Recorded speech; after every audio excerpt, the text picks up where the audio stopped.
Меѓународните наблюдувачи пред малку ја објавија својата првична оценка за изборниот процес. През конференцијата ја следеше колешката Ивана Соколович. Најдове ја имаме во живо во овие вести. Ивана, каква е првичната оценка на меѓународните наблюдувачи?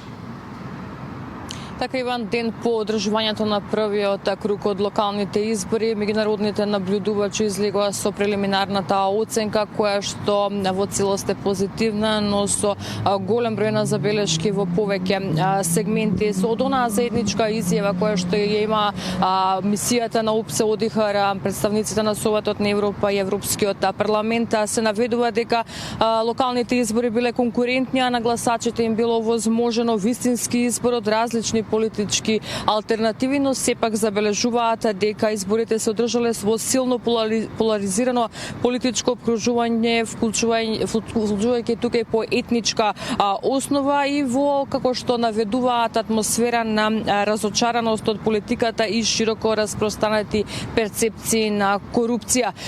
Своите забелешки ги дадоа, како што кажа, во повеќе сегменти со фокус на тоа дека не се испочитувани во целост препораките кои што изминатите години ги давала мисијата на ОПСЕ ОДИХР во земјава, но велат дека постои надеж состојбата да се подобри, особено што забележуваат дека се уште има пропусти околу избирачкиот список и дека мора да се работи на техниката на времено прочистување. Забележуваат и дека има недоволно, како што кажав, примена на препораките, нема доволно застапеност на жените во целата оваа кампања, а самата кампања велата дека се водела претежно во позитивна атмосфера, биле офатени општинските прашања, но од политичките елити биле застапени прашања околу евроинтеграциите, што за нив било сигнал дека државата високо го става како приоритет на влегувањето на Македонија во големото европско семејство. Велате дека правните одредби за политичко рекламирање, како и медиумите ги ставиле независните кандидати и во онаа положба како недоволно застапена, но реагираат и на влијание околу финансиската состојба и рекламирањето практично на независните кандидати, алудирајќи на моментот со според нив неправилно распределување на финансиите за изборната кампања. Главно забелешките од технички аспект велат дека иако администрацијата соодветно ги застапила сите постапки околу организирањето на самите избори, спроведувањето и целиот процес на изборно соочување, сепак неопходни се реформи за подобрување на целиот процес. Реагираат и на недоволна пристапност на лицата со попреченост до избирачките места. На голем дел од избирачките места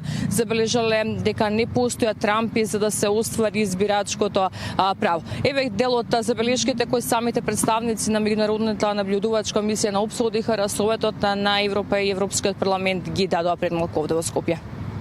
Правните одредби за политичкото рекламирање во голема мерка неоправдано ги исклучија малите партии кои имаат парламентарна група. Финансирањето на кампањата беше негативно засегнато од системските законски недостатоци и ограничените капацитети на телата за надзор. Жените и натаму се недоволно застапени во јавниот и политичкиот живот, а родовата еднаквост доби ограничено внимание во тек на кампањата. Денот на изборите беше главно мирен и уреден, меѓутоа беа забележани некои процедурални недостатоци. Видовме дека на некои гласачи им требаше помош да се обезбеди дека тие ги ставаат гласачките ливчиња во вистинската кутија, затоа што беа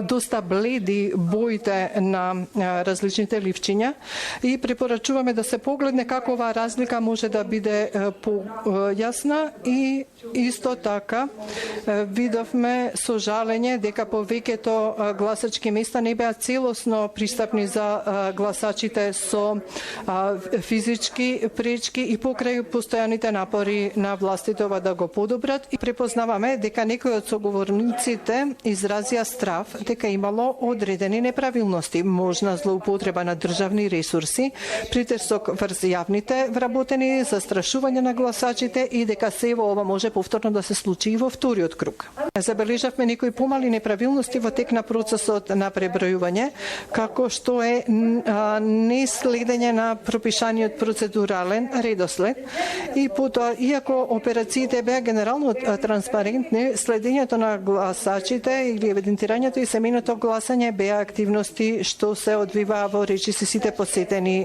избирачки одбори. Ивана, дали со истиот број на наблюдувачи ќе го следат и вториот изборен круг?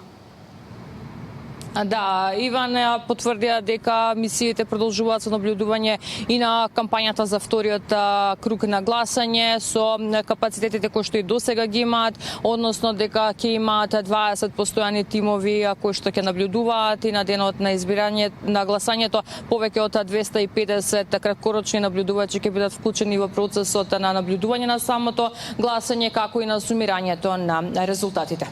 Ивана Соколовиќ-Најдова, благодарам за овие информации.